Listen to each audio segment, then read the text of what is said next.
hey, let's talk about drones. Specifically, let's talk about this big guy. The iFlight Helion 10. I've owned this drone for about 2 weeks. I've flown it some. I've worked on it some.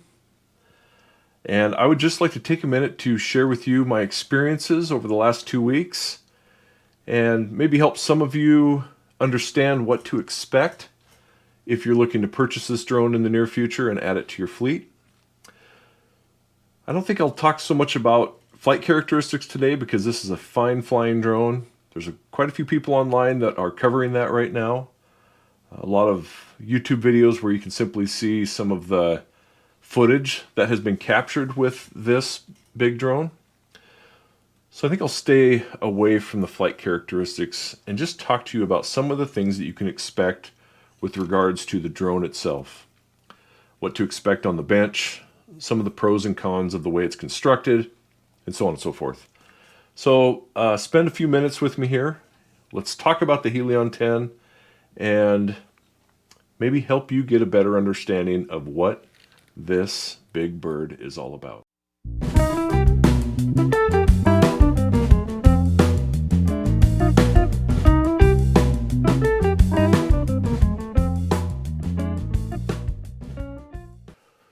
So before we get too far along, let me just tell you what to expect in the box, what comes with the drone, some of the features that you'll find on board the Helion 10.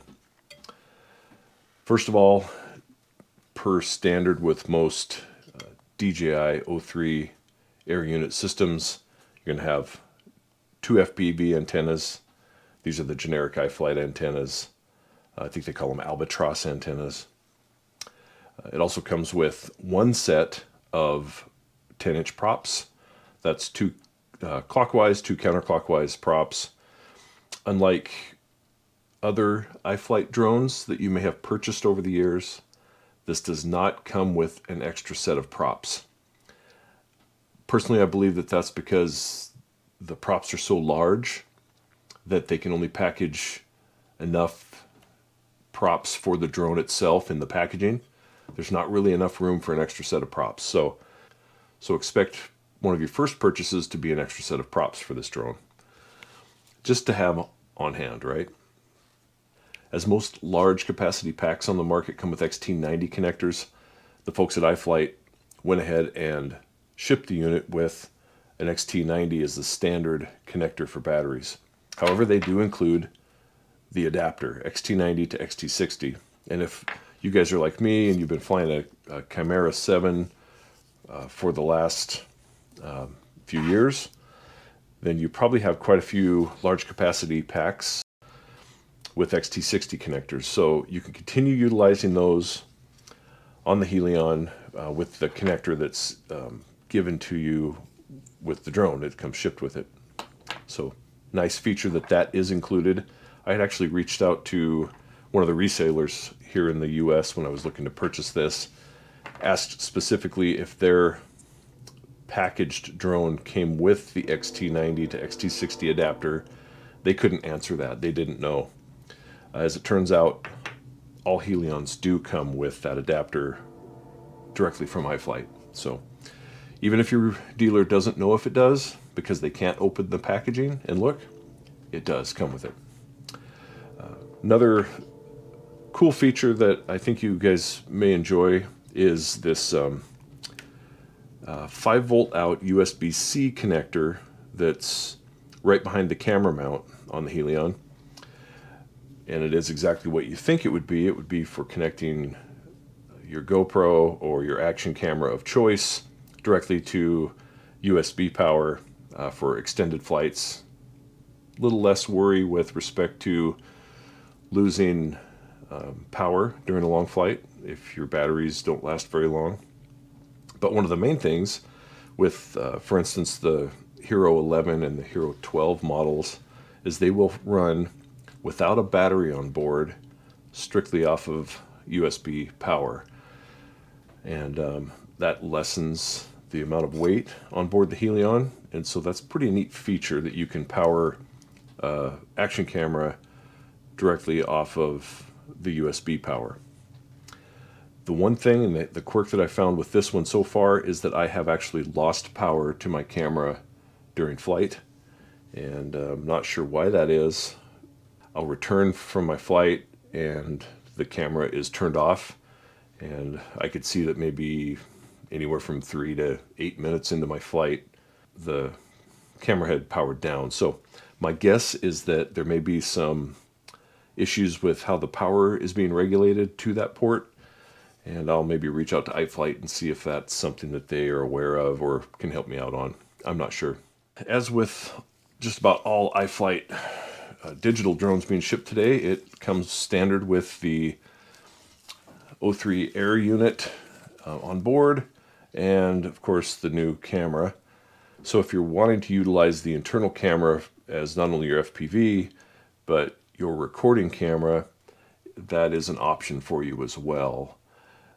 Personally, I prefer the quality of my Hero 11 or 12 over the DJI option, so I do not utilize it, but DJI O3 is on board and seems to work fabulously. Other features that you'll find is, of course, the canopy that is hinged on the back here. Just a long 2mm screw goes through there. It's hinged. You have two 2mm screws on the front on each side that you just simply loosen and the whole canopy flips up. And I'll go ahead and show you that next. Also, I forgot to mention, with the USB option, it comes with this USB-C to USB-C adapter, so that if you're looking for a short cable that's just the right length for your Hero 11 or 12 or 10 or whatever you're using, they include that with the packaging of the drone. So that is included as well. The USB-C adapter and the XT90 to XT60 adapters are included. So anytime you go so far as to purchase the first version of just about anything, you can expect there to be a few issues with that product. And the Helion is no exception. There are some things that I think will probably mutate in this drone with respect to the design over time. That being said, its form and function is fantastic, but I'd like to cover a couple items that I've found with respect to the layout of the drone that I find to be a little bit of a burden. So let's get the top opened up on this and I'll show you what I'm talking about. So there's a few things you have to do in order to open the canopy on the Helion. The first of which is remove the FPV antennas. And I have actually added heat shrink to these stock Albatross antennas where the nut on the antenna meets the shaft of the antenna. And I'll explain to you why here in a second I've done that. But anyway, you unthread those antennas out of their mounts. Simple as that. And then you have these two 2mm screws to remove.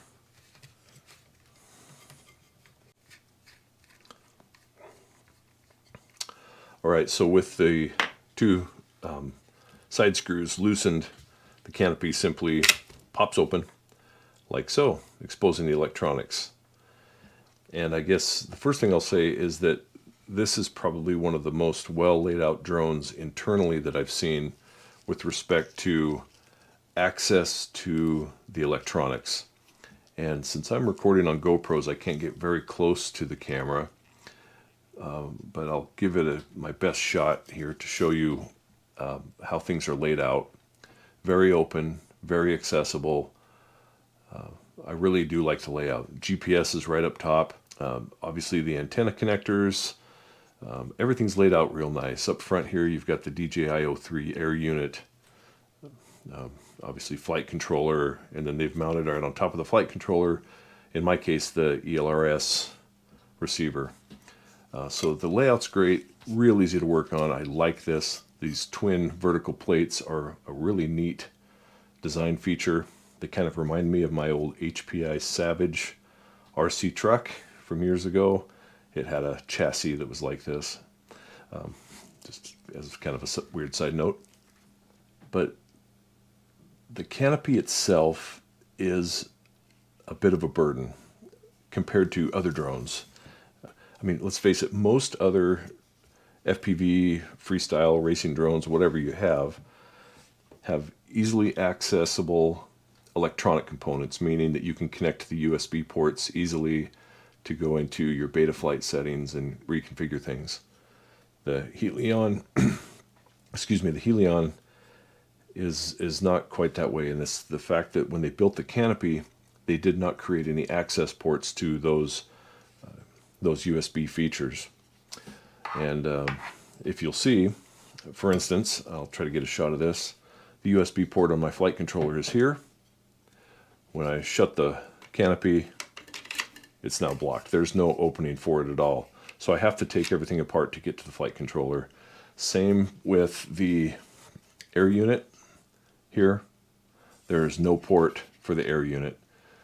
Perhaps I could cut one in there, but that's not something I'm going to do.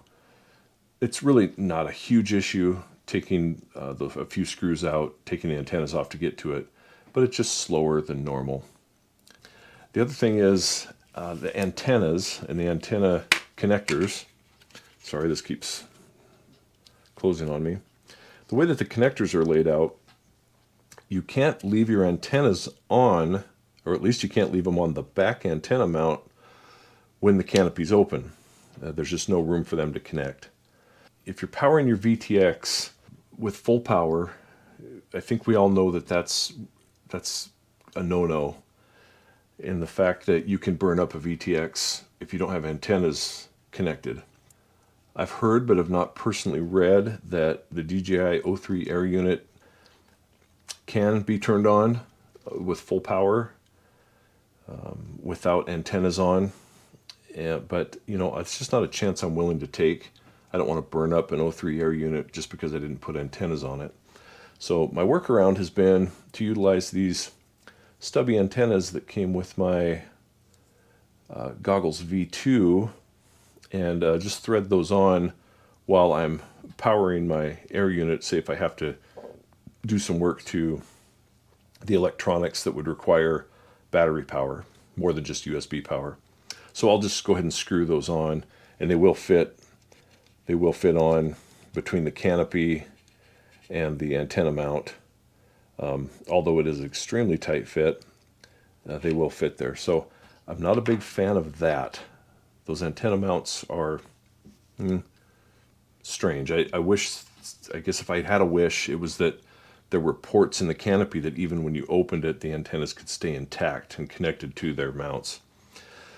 The other thing that I might talk to you about here is that even when you close the canopy, the antennas can be difficult to mount. And that goes back to what I had mentioned about adding heat shrink to the antennas. That locks that screw in place, so you can thread these antennas on by hand and not have to worry about that screw moving. The reason why is you cannot get a purchase on these screws to tighten them down by hand right there at the screw collar. You just can't get your hands on it. So by adding the heat shrink, you can just spin the antenna on by hand like so.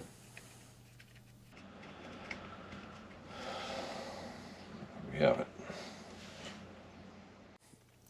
So that's really it with respect to the electronics and the internals in the drone and the canopy.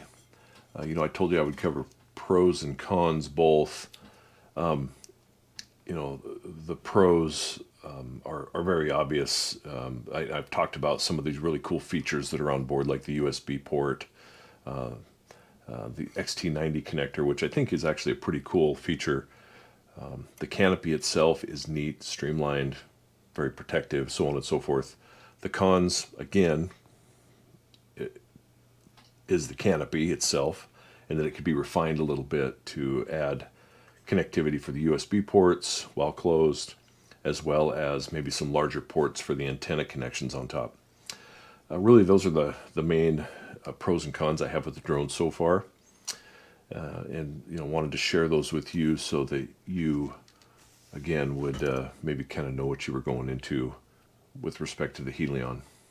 I guess if I had any last thoughts, it would be this. If you are looking to get into FPV, if you are interested in this drone because of its looks, style, whatever, the 10-inch props, but you've never flown FPV before, I wouldn't necessarily recommend this drone to you. It's a lot of drone.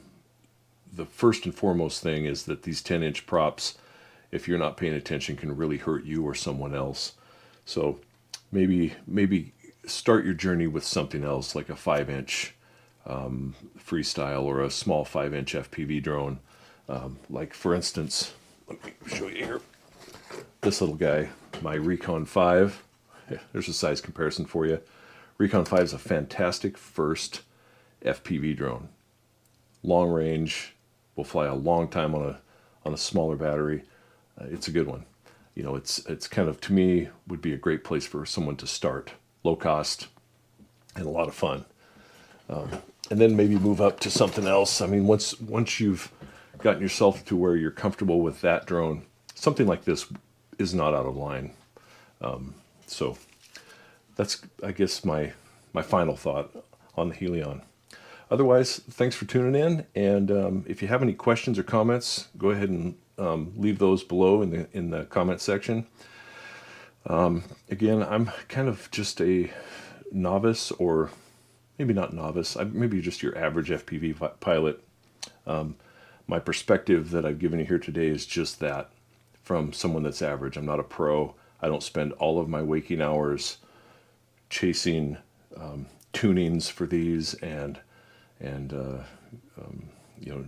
new batteries in the gear that come out, finding the absolute right props. I don't do any of that. I'm a pretty average pilot.